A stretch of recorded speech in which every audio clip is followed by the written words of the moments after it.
भगवान बुद्ध ने कहा, ब्रह्मलोक का भी त्याग कर दो। एक बार तथागत शाक्यों के कपिलवस्तु में अंजीरों के उद्यान में ठहरे हुए थे। उस समय बहुत से भिक्षु तथागत के लिए चीवर बनाने में लगे थे। उनका कहना था, चीवर तैयार हो जाने पर और 3 महीने समाप्त हो जाने पर तथागत चारिका के लिए निकल पड़ेंगे। तब महानाम शाक्य ने सुना कि बहुत से भिक्षु तथागत के लिए चीवर बना रहे हैं और उनका कहना है, और तब वह तथागत के पास पहुंचकर एक ओर बैठ गया।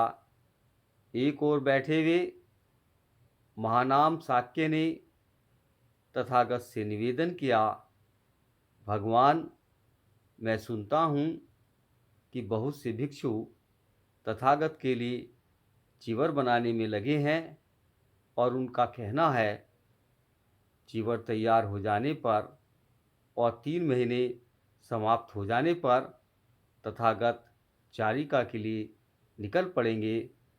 अब भगवान, हमने आपके श्रीमुख से यह कभी नहीं सुना कि एक समझदार गृहस्थ अपने साथी, रोगी, पीड़ित, दुखी गृहस्थ को किस प्रकार सांत्वना दे सकता है, क्या कहकर उसका मन प्रसन्न कर सकता है।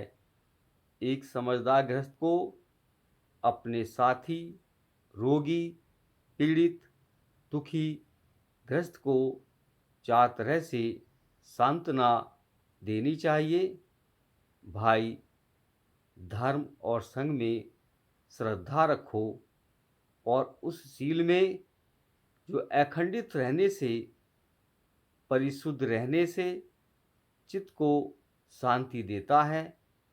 महानाम एक समझदार गृहस्थ दूसरे रोगी, पीड़ित, दुखी गृहस्थ को इस प्रकार सांत्वना दे चुके, तो इससे आगे उसे इस प्रकार बोलना चाहिए।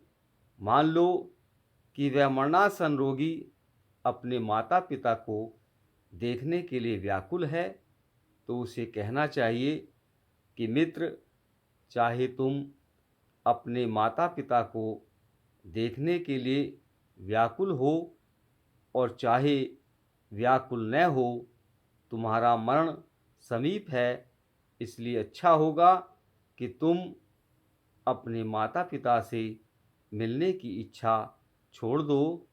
यदि रोगी कहे कि मैंने माता पिता की कामना छोड़ दी, तो उससे कहना चाहिए कि मित्र, अभी तुम्हारे मन में बच्चों को देखने की कामना है, क्योंकि हर हालत में तुम मरणासन हो, इसलिए यह भी अच्छा होगा यदि तुम बच्चों की कामना को भी त्याग दो। इसी प्रकार उसे 5 इंद्रियों के सुख भोगों के बारे में भी कहना चाहिए। मान लो कि रोगी कहता है, मुझे 5 इंद्रियों के सुखों की कामना है, तो उसे कहना चाहिए कि मित्र, इन 5 इंद्रियों के सुखों की अपेक्षा दिव्यलोक के सुख अधिक परिणत होते हैं। यह भी अच्छा होगा यदि इन 5 इंद्रियों के सुखों का त्याग कर अपने दिव्यलोक के सुखों पर मन लगाएं।